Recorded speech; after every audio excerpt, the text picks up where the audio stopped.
pamagat ng aking talumpati ay ang edukasyon. Edukasyon, isa ito sa karapatan ng bawat tao. Bata pa lamang tayo ay alam na natin na ito ay pinakamahalagang bahagi ng ating buhay. Bakit nga ba? Mula sa pang-araw-araw nating gawain ay kaakibat na ang edukasyon na kung saan parte ito ng ating pamumuhay. Habang tayo ay lumalaki, nadaragdagan at lumalawak ang ating isipan at kaalaman.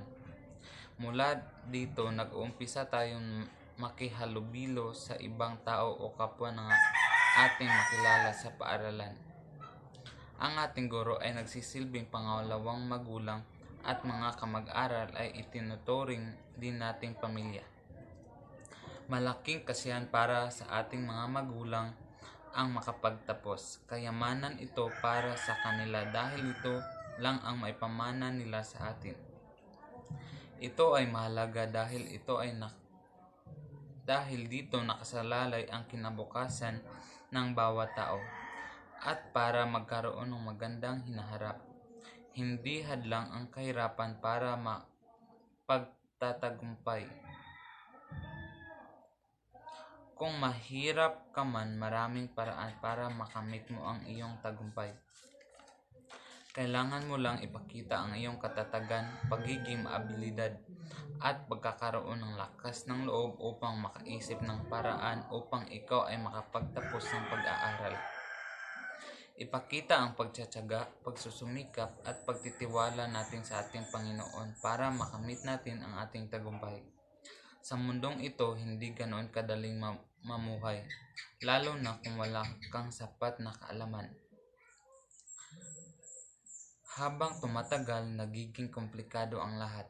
Nagkakaroon ng problemang hindi madaling solusyonan, ngunit kung mayroon kang mabisang sandata, malalampasan mo ito. Pangalawa, sa Diyos. Edukasyon ang mabisang panlaban sa problema at pagsubok at ang pagkakaroon ng isang mataas at matibay na edukasyon ay isang saligan upang mabago ang takbo ng ating buhay. Matibay ang edukasyon kung ito ay pinagsamang katalinuhan at pag-unawa, bunga ng mga formal at pag-aaral tungkol sa iba't ibang asignaturang tinuturo sa atin ng mga guro at ng ating mga magulang. Ang edukasyon ay katumbas ng isang invisible na susi, tulay, hagdan at sandatang panghabang buhay na bitbit ng bawat isang tao na magagamit nila sa kanilang paglalakbay at mga hakbang na dadaanan sa buhay. Kung wala ito, mahihirapan ang tao na abutin ang kanilang mga pangarap at mithiin sa mundong ito. Susi ng edukasyon sa bawat pinto ng oportunidad. Kung tayo ay mayroon nito, magagawa nating buksan ang ating puso at isipan na pagsikapan ang tagumpay na gustong makamtan. Ito ay tulay upang malagpasan natin ang lahat ng bagay humahadlang sa atin na maabot ang ating kapalaran. Isa itong hagdan upang maakyat natin ang mga bundok na humaharang sa ating pagtatagumpay. At ito ay isang sandata laban sa lahat ng kahirapan na mararanasan sa pagkamit ng pangarap. Mahalaga ang edukasyon dahil ito ang ugat ng maginhawang buhay. Gaya ng lagi nating naririnig sa ating mga magulang na edukasyon lamang ang kanilang maipamana sa atin.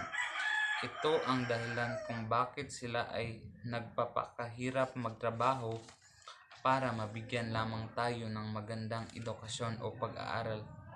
Kaya naman, huwag nating sayangin ang kanilang paghihirap, mag-aral ng mabuti at magsikap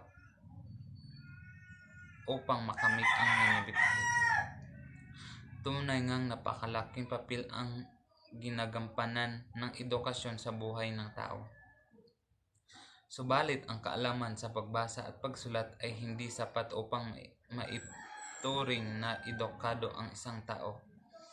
Kaya't nararapat na di kalidad ang edukasyon na natatanggap ng mga Pilipino. At dito nagtatapos ang aking talumpati. Maraming